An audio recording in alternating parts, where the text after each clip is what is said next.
We are very effective at provoking you through our devaluing behaviour, and at the same time making you look stupid, crazy, oversensitive, paranoid, and ridiculous, thus enabling us to maintain control over you, extract fuel from you, and maintain our facades. We are the kings of seemingly pleasant comments, which are really put-downs.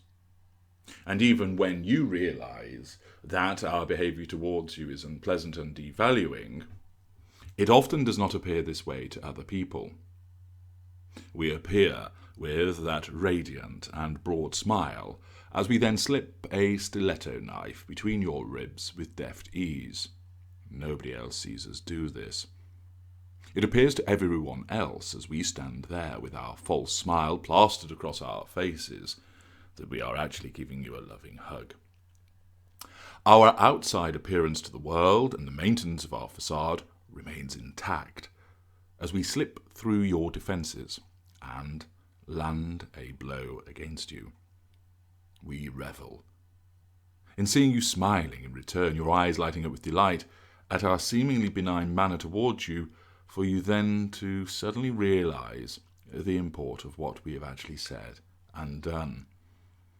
The hurt floods across your face, the dismay swells up, and you fight to contain it.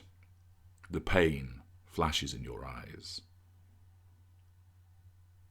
As the metaphorical dagger pierces your skin, you realise what is actually meant by what we have said. It appeared as a compliment, but in actual fact we've told you something that will confuse you, trouble you, upset you or anger you. Your eyes narrow with confusion, and we see that look of uncertainty cross your face as you cannot quite believe what is happening. Your gut instinct perhaps tells you, this isn't right, I'm being mistreated.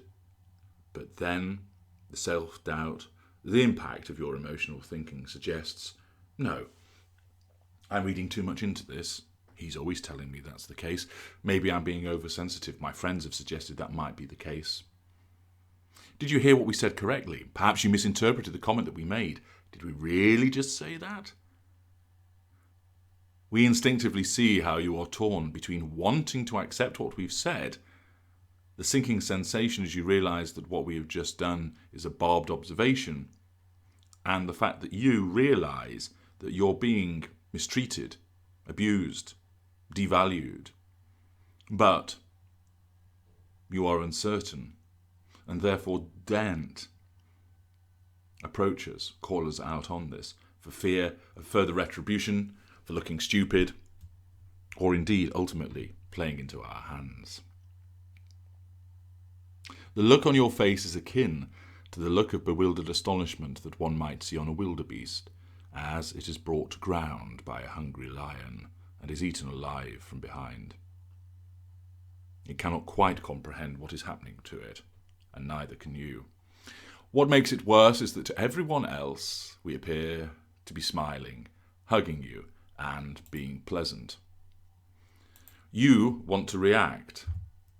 You want to push us away from you.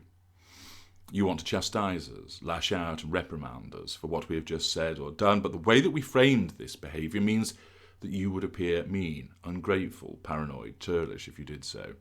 Just as we remain close to you, holding you, dagger still lodged between your ribs as we slowly twist it, you can do nothing but remain where you are, as everyone else looks on thinking that we are being pleasant to you. We know that, because you are a decent and pleasant person, you are conditioned to accept the behaviour and not rail against it, even when you realise that it is actually hurtful. This allows us to see just how strong our control over you is. If you react to the comment and lash out at us, crying or shouting at us for our remark, we gain fuel. If you remain silent and confused by it and able to mask your hurt and disappointment, we still gain fuel, and we derive a significant indicator of our power over you. We're able to make a hurtful remark seem like a benign behaviour, and moreover, have you accept us. This is a useful way for us to put you down whilst appearing to all others to be pleasant. It allows us to reinforce our perceived superiority over you through the application of this control. This technique also utilises our favoured mechanism of plausible deniability. We like ambiguity. So if you attempted to pin the blame on us for precisely what we have intended to do and say, we are able to reject that assertion. We are able to accuse you of reading too much into it, twisting our words and overreacting. All favourite methods of rejecting your intended blame and of stoking the emotional fires further. We can feign hurt by stating we were paying you a compliment and you've taken it the wrong way. Again. We then want you to apologise, soothe us, and feel guilty for trying to suggest that we would do anything other than be pleasant to you. Of course, this technique, where we come with smiles as we plunge our critical knife into you, is one which we revel in deploying, and is just part of our arsenal that is designed to mess with your thinking. Did we say what you thought we said? What did we really mean from that comment? Are you, in fact, overanalyzing it, or should you just trust your initial judgment here? All of these factors unsettle, confuse, and undermine you, eroding your confidence and clouding your judgment. It is all par the course. There are numerous ways this is done, and here are a number of examples. Number 1, condescend. We will talk to you in a condescending tone for the purposes of belittling you, making you feel inferior, and causing us to look far better by comparison. We offer unwanted advice, talk to you from the position of always knowing what is right and what is best. Of course, should you challenge this overly paternalistic approach to the way that we deal with you, we will point out that we only want what is best for you, that we're only trying to help, and we do have your best interests at heart. Is it really a crime to do that for you? Number 2, insider jokes. We will engage in making comments which cause members of our devout coterie to laugh and giggle, but you are left in the dark as to what is so funny. We will use terms that amuse us and our followers considerably, but it's meaningless to you. This will make you feel uncomfortable and isolated, and if you should commence some kind of protest, we will point out that we've not involved you because you would be bored by the silliness, thus inferring you've no actual sense of humour, but making it at the same time seem as if you are above our schoolboy sniggering, and that this is somehow a good thing. Or that you would not be interested in our style of humour because you are too highbrow for such base comments and observations. Number 3, our ex. We will repeatedly mention that our ex is still in love with us. Indeed, he or she still tries to contact us, and they leave messages and have telephoned us a few times. Of course, we tell you that you have no need to worry, because that was in the past, and we are with you now. You are the person that matters. This is designed to make it appear like we can brush aside the presence of our ex, because we are in love with you. In fact, although it sounds like this, we use it as a means of securing carte blanche for mentioning the ex on many occasions, so it unsettles you. Of course, you are hamstrung from saying anything, because that would make you seem insecure, and you do not want to show that this is true. Thus, we feel free to keep making mention of our ex and continue to triangulate them with you. Number 4, ignoring you. We ignore you and dole out a silent treatment with all of the fuel providing and control ramification which arises from this particular manipulation. Should you even begin to protest, we point out that we are so glad we are with you, because you understand our need for space and some time to ourselves. This appears like a compliment, and is designed to flatter you into allowing us to keep doling out these silent treatments as and when we want, in order to ignore you, because we can then focus on gaining fuel from other parties when we are apart from you. Number 5, the ex again. We talk incessantly about the qualities of the ex, highlighting all of their many wonderful attributes, which of course is a sudden change from when we were calling them demon spawn when we first seduced you, but of course that's all changed.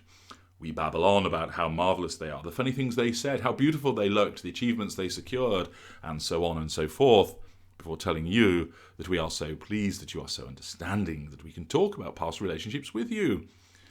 This supposed compliment restricts you from commenting adversely, but we instinctively know that inside you're fuming and desperate to reprimand us in some way. How we delight in knowing this and seeing you're trying to maintain a pleasant smile, when inside we know that you are dying. 6. Flirtation.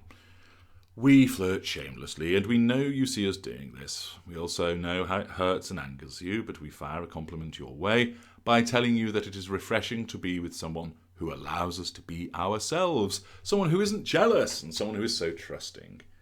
These compliments are designed to keep you quiet as we get on with doing what we please. We draw fuel from those we flirt with, and all the while we maintain casting those backward glances to the trusting you, seeing the gathering anger and, of course, fuel in your eyes. Number 7, spending time with others. We spend time with other people.